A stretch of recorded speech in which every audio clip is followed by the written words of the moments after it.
Эту книгу я увидел буквально неделю назад. Я ее прочитал, и как будто я погрузился в далекую молодость, даже скорее детство, потому что тогда было очень много книг на эту тему, о соревновании американской и советской системы за завоевание космоса. Мало есть книг о советской космонавтике, выходящей на Западе. В основном пишут о том покорении Луны, об американцах. Но вот в этой книге прекрасно сбалансировано. Здесь есть элементы, которые касаются сугубо советской программы по выходу в космос. И в то же время она показана на фоне действительно существовавшего соревнования. И она повествует очень удачно о том, как первый человек Юрий Гагарин вышел в космос, о том, как ему было трудно в первом полете. Это настоящий роман, основанный полностью на документах, как читается, захватывающий. И я всем действительно рекомендую эту книгу прочитать. Я совершенно уверен, что она будет переведена в России. Она это заслуживает. Thanks very much to you, Mr. Ambassador, for inviting me, and also to Mr. Erefeev as well, who helped set this up. I'm very, very grateful to all of you, and thank you so much.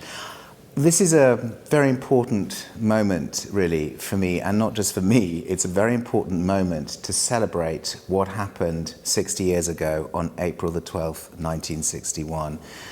It is, for me, a story which transcends nations, peoples, and actually holds all of us as human beings in its excitement and in its spectacle.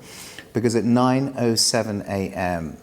on the morning of April the 12th, 1961, this young man, Yuri Gagarin, sits in a padded sphere, essentially, on top of the biggest rocket in the world. And 11 minutes later, he is looking down on that world as no human eye has looked down on that world. No eye from any organism on this planet has looked down on that world. And if you think about that for a moment, that for 3.5 billion years, all life in this planet has clung to the planet inside our biosphere. And suddenly one man, this young man, leaves the biosphere and looks down and sees the beauty of our planet and its intense fragility as well, that thin blue line of atmosphere. And he races at 28,000 kilometers an hour across the world, across oceans, across deserts, across countries which have no borders when you're looking up and you're seeing it down there, who sees stars and who sees the sun with its incredible light, unfiltered, in and filling his cockpit. It is such an extraordinary moment in history that it deserves, not just because it's an adventure, not just because it took place as a race between the superpowers in 1961 and the Cold War. It's much bigger than that. It is a story about us, our humanity, and what we can achieve. And it's also an incredible, thrilling adventure. So I had an enormous amount of fun and excitement and wow moments as I researched this book, along with my researcher, my Russian researcher, who's sitting right back there, Svetlana, who you might want to talk to later. We went to Russia several times. We met some of the most incredible people, some of whom have since passed away. Some famous, like Alexei Leonov, the first cosmonaut to walk in space and who was obviously a very close friend of Yuri Gagarin, and others much less famous, the unsung people, the people that were young engineers who were out in Baikonur and were helping to make this moment happen. In fact, I have a wonderful memory of being in St. Petersburg in a little apartment with a couple called Kyonya and Vladimir Kraskin, and please forgive my pronunciation because I'm sure it's not very good. And we all got drunk on vodka, and we all had sort of soup, and we talked, and we sang songs in the night, and it was just such good fun.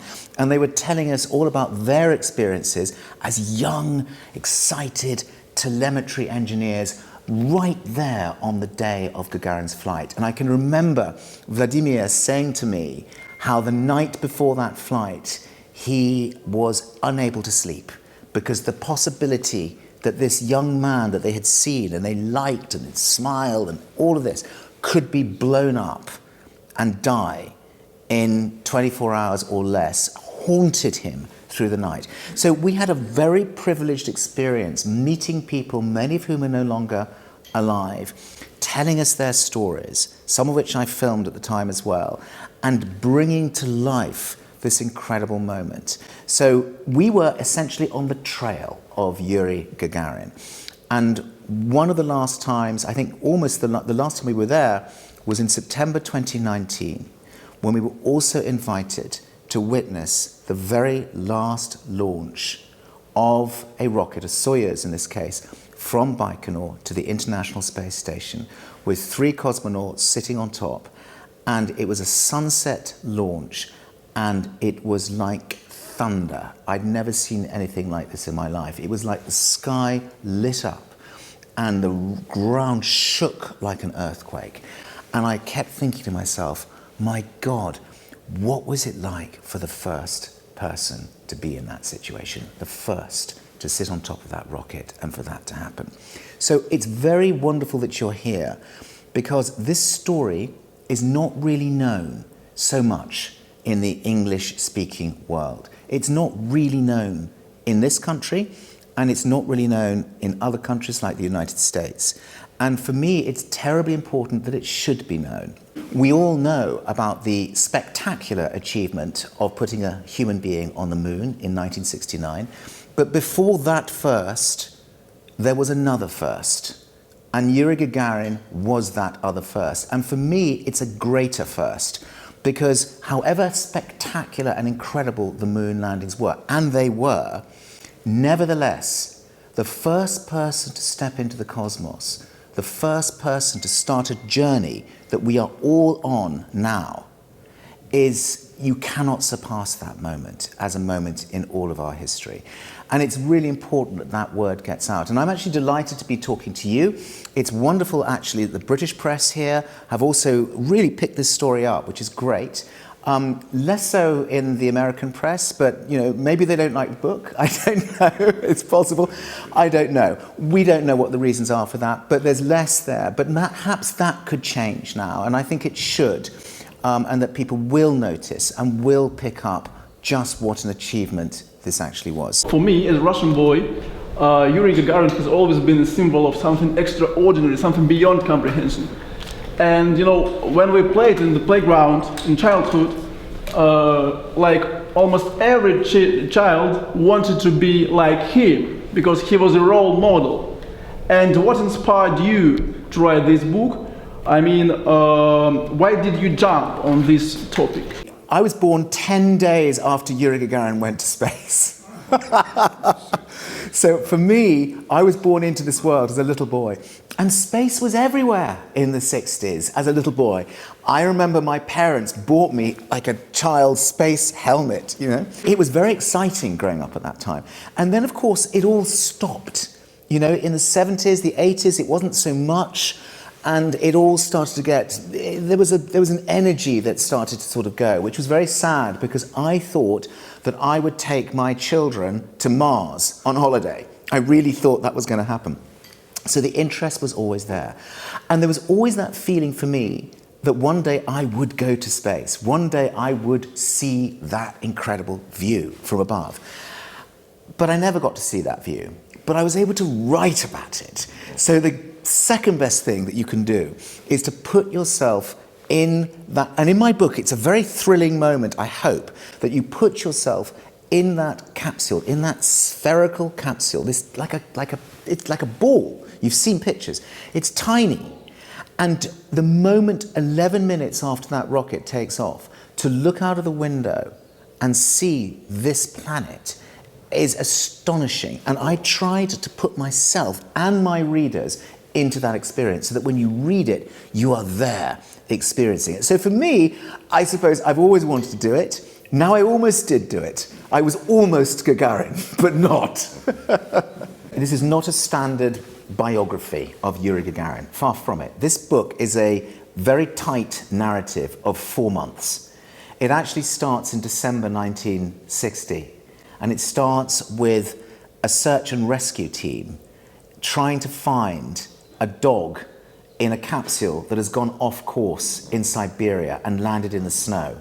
And they've got to get to the dogs, and it's freezing, and the thing has gone off course, because, you know, this is primitive technology, and the capsule has gone off course, and they have to find these dogs. And the snow is so thick, and it's freezing cold, and they're battling their way through the snow to find it. So it starts in December 1960. And please, about the charge, because there was a charge in the capsule that it should explode, just to keep it secret. they had a bomb on board, and the purpose of the bomb was to trigger to explode in case something went wrong and the capsule landed in the wrong place.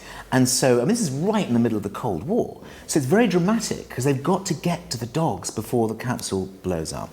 So my story is about 4 months that changed the world. The Americans are racing to put a human in space. The Soviets are racing to put a human in space. Who wins that race is very important, you know, because this is a really big time in history in 1961. And so you have Khrushchev, obviously, in the Soviet Union, and you have the young Kennedy, who is actually very new in the job. You know, he's only been in the job for a month, essentially, and so doesn't really know what's happening. And so you've got this incredible race that comes down essentially to the wire. But my story is about moving between these places as it narrows down to that incredible moment when Yuri Gagarin is chosen to do this. And I was very, very interested in the human relationships here. So Yuri Gagarin's number 2 was obviously German Titov. Again, a figure not known in Europe and in Britain and in America at all. But Svetlana and I, we met Titov's wife, Tamara Titova, and she was incredible. We met her in Moscow, and she was wonderful and told us these marvelous stories. And what I didn't realize until I started researching the book is that the decision to make Yuri Gagarin the one that was going to go was taken just 3 days before the flight. And they were taken into the head of cosmonaut training's office in Baikonur, and a decision had to be made.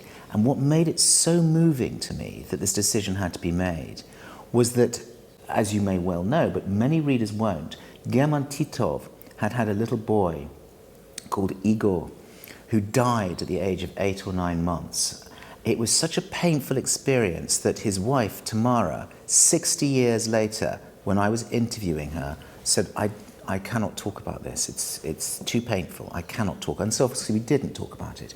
But she did say that the Gagarins who lived next door were incredible. They became like this. They became like so close because they shared this tragedy. Yeah, it's in the book. They had this tragedy. And so this makes it very rich, because it's not like who's going to be first. It's like, we have had this tragedy. We have seen you in pain. We've seen what happened with you. We lived next door. We had this tragedy of the son. And of course, their daughter, Elena, was about the same age. So they were very connected, and yet only one of them could be first.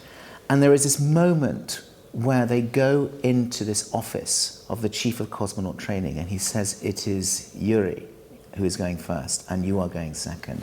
And they come out, and German Titov is devastated. And somebody comes up to him, one of the other cosmonauts, I think it was Popovich, comes up to him and says, it's not such a big deal, you'll go next, you know, you get a bigger flight. And he said to him, famously, but people in this country would never know this, he said, who discovered America first? And this man, Popovich, said, Christopher Columbus. He said, and who was second? And Popovich said, I don't know. And Titov said, that's the point. So the pathos in that is absolutely incredible. So this is a human story. It's a drama, it's real, it happened, but it is a human story. And it's actually interestingly been optioned to be turned into a television series. So maybe we'll end up with a TV series that's going to be happening as well to tell that story. I hope so, because I want people to know it, because it's such a strong story and it's very exciting. Which feature of Gagarin struck you more than anything else? I come back to a story which I'm sure is very, very well known in Russia, but it's not known outside Russia at all, which is the story of what happened to Yuri Gagarin when he was a little boy. When the Nazis occupied his town and his village in Klushino, and where they were moved out of it, we went to visit it, and where they were moved out of his house, and they had to live in a dugout. And there was that extraordinary moment, which I'm sure you know, where at the age of 7, Yuri Gagarin saw an SS German officer hang his 5-year-old brother Boris from a tree.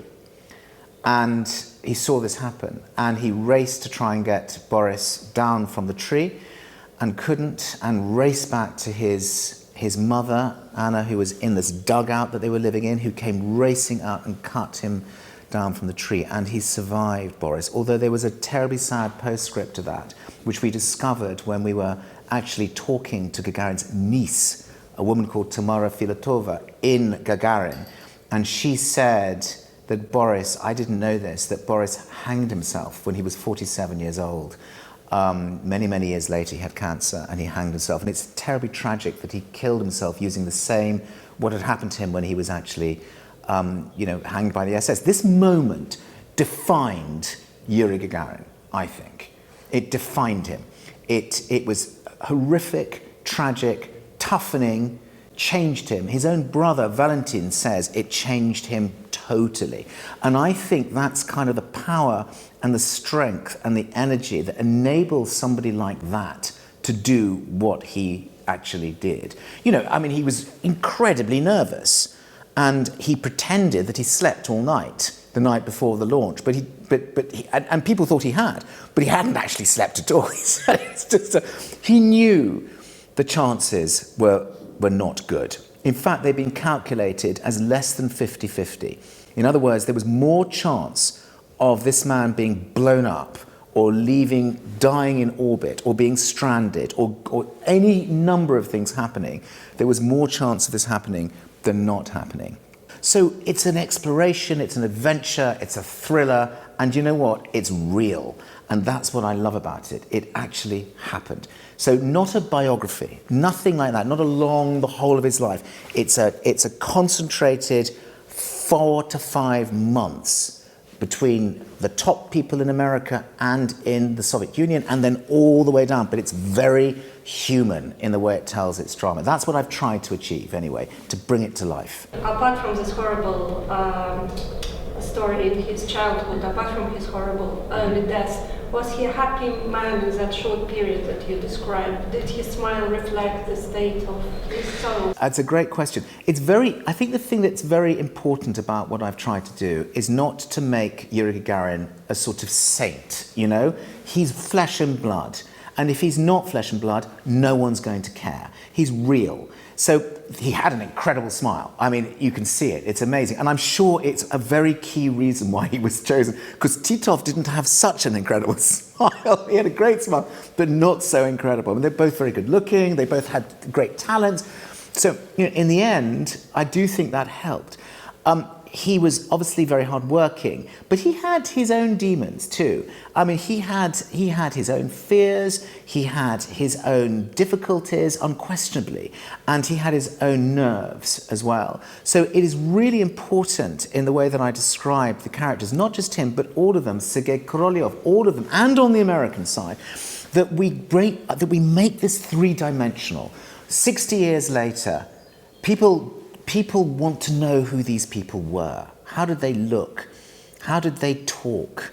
What were their problems? What were their successes? How did they dress? What were they like to be with? If you met them, if you were sitting and he was sitting here, what would you see? What kind of a person would you see?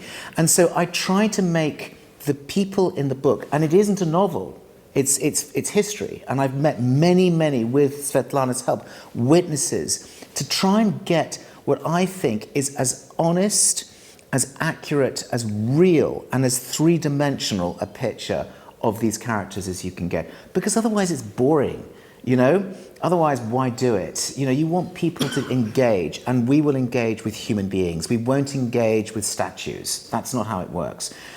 That is not to undermine the real impressive achievement. It's what my book is about. To be the first is an incredible moment in all history. But better is to make that first real, as a real person, because that then sings to everybody who reads it. And that's what I'm trying to do with this book.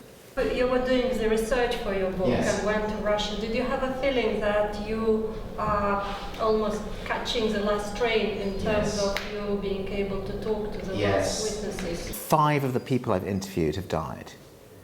And they're all very important in the book. This is what I call a twilight time, when history, when an event slips from experience and memory into history. And I've made actual films before at these twilight times. I did a film many, many years ago about a battle in the First World War, the Battle of the Somme, where I met and interviewed the very last survivors to this huge battle in 1916. It's many, many years ago. It's a film I did for the BBC.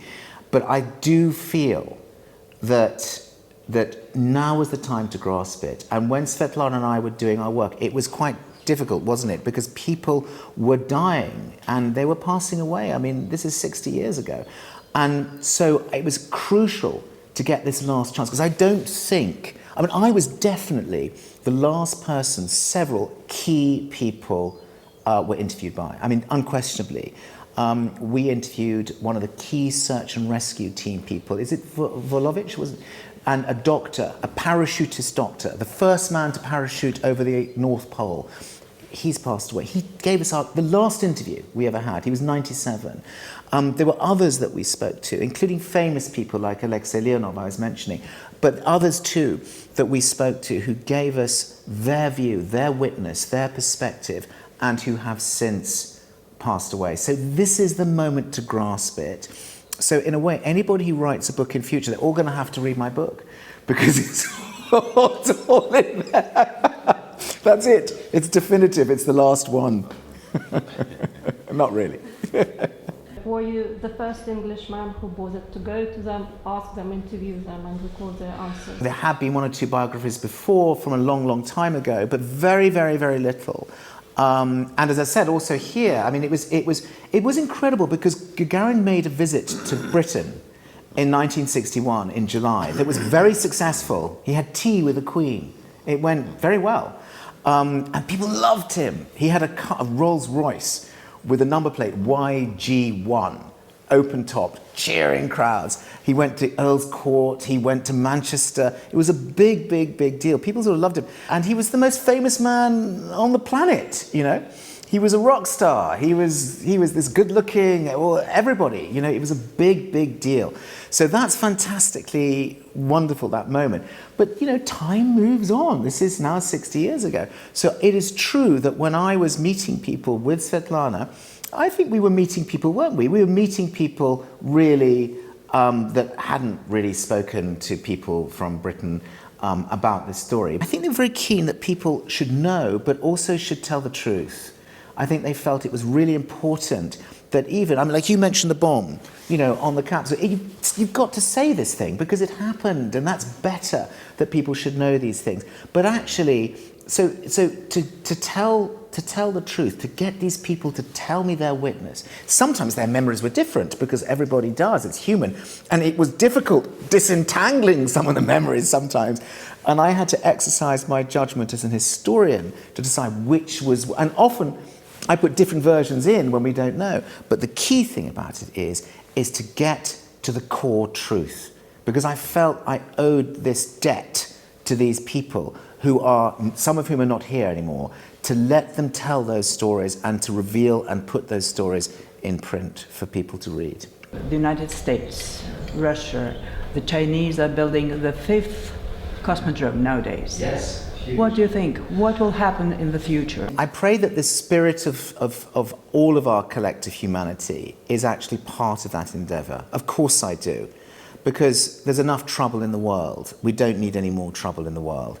I love the fact that there's exploration again. I think it's wonderful that there are rovers on Mars and these things are starting to happen again. I think it's an incredibly exciting time now for the world, that these things can start happening. And it's not just the nations that have been involved in the past, like Russia and the United States and China, but it's also India, it's the United Arab Emirates. I mean, it's other countries are also getting involved and being part of that. My hope is that that first step that Yuri Gagarin took 60 years ago is a step into an incredible, brave new world where people can move out into the other planets in the solar system. And I do see that happening now.